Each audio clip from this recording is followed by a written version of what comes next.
Hello, let's look at this. Look at something like this. Look, the boy is the father of the man. What figure of speech is this in literature? Is it euphemism,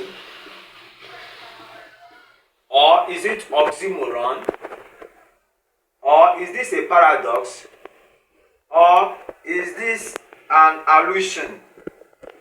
Which of these is correct?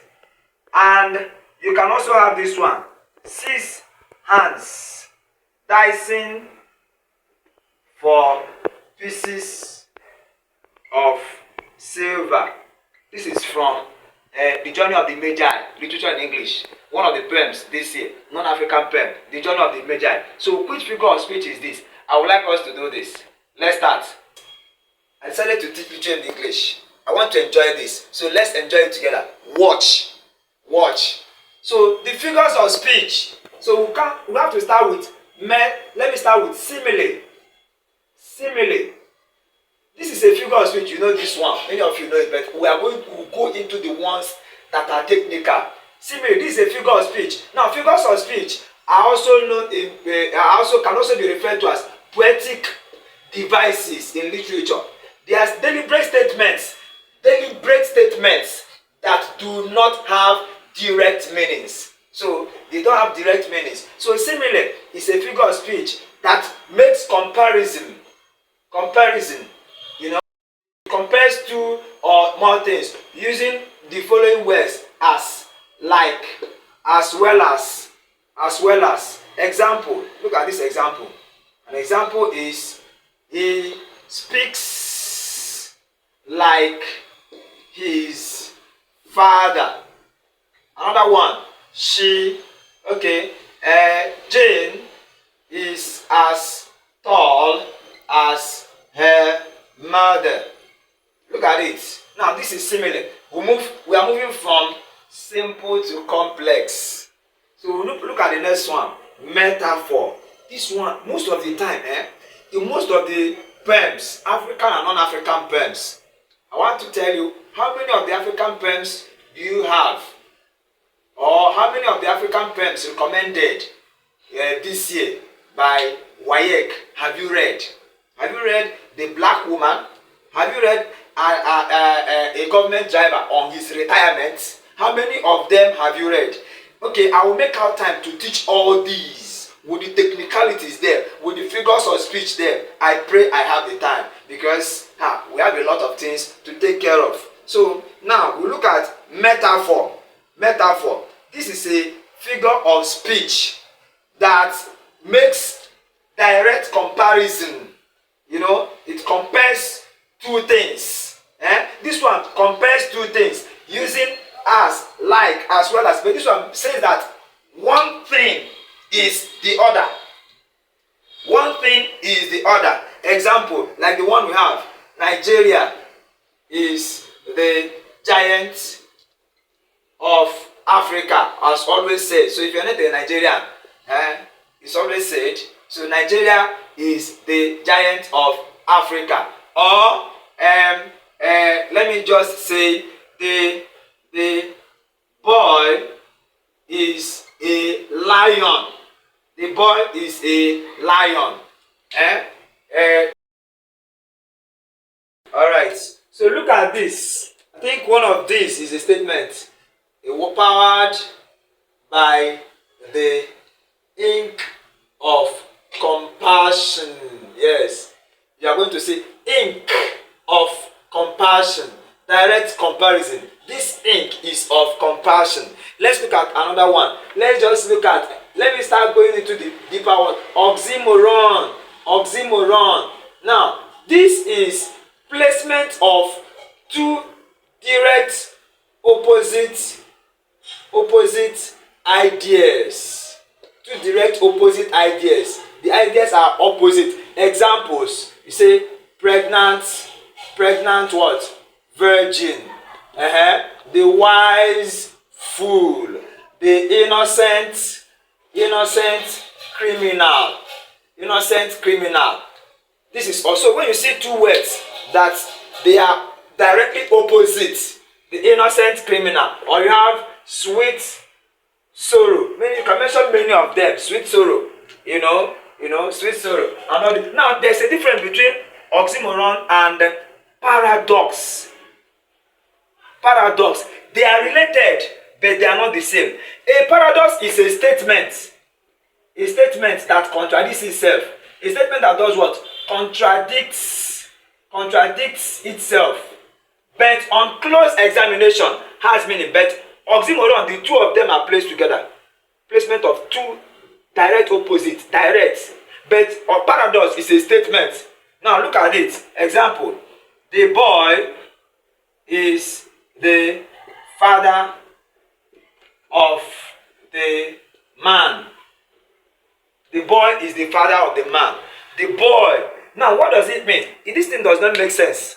It contradicts itself. How can you say the boy is the father of the man? But on close examination, you will see that this means that the boy takes care of the man. This man is old. So the boy is the father of the man. In one of the poems I taught students, homeless, not hopeless.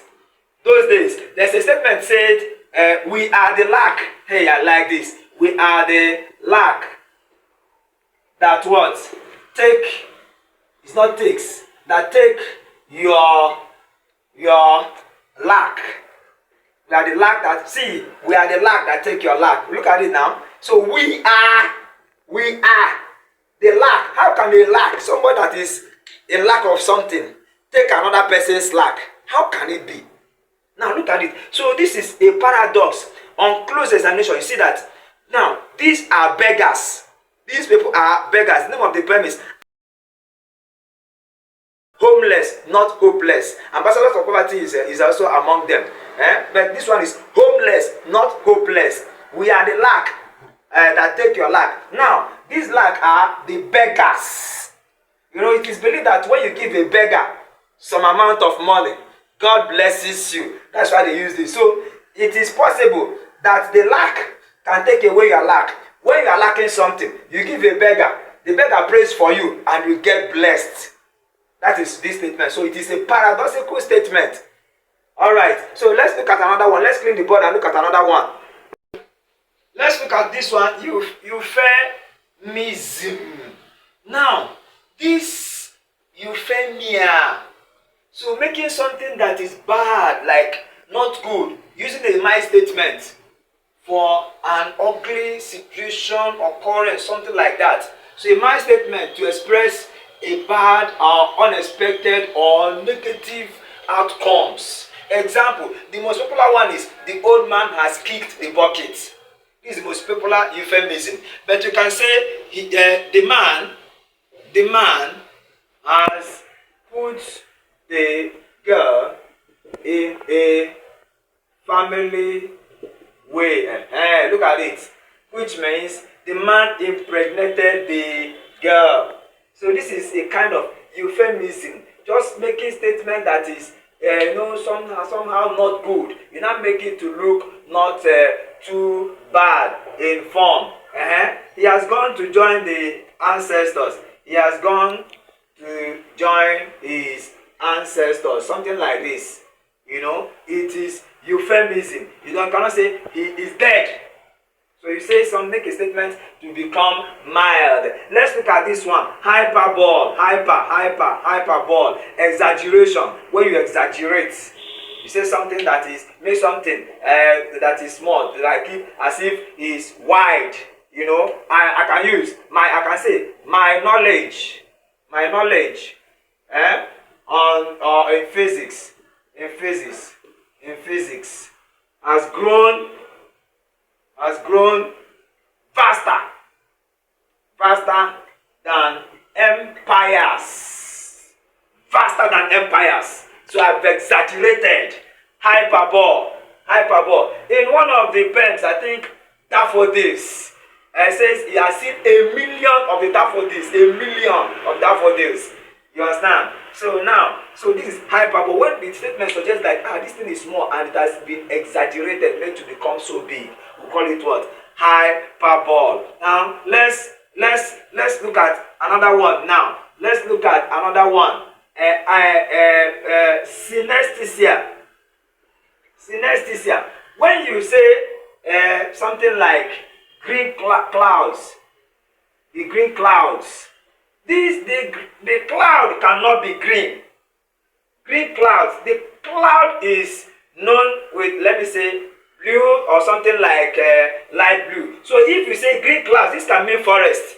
Or let me say sweet music. You know, music has to do with sound, so it cannot be sweet. Something like this is what we call what? Synesthesia. So, or you say the yellow blood of the white, the yellow blood of the white, yellow blood, which means this is referring to the Europeans, yellow blood, something like this. So when you say something like this, or you just use something, attribute of one thing for the other, that is not just to bring some kind of a statement that will go with what you intend to communicate to the people. So synesthesia. Let's look at another one. Let's clean the board, please. So we have assonance. Assonance is what? Repetition of what? Repetition of vowel sounds. Like the one we have in a government driver on his retirement that says boozed his vision, rest, and other things. So this is, vowel sounds.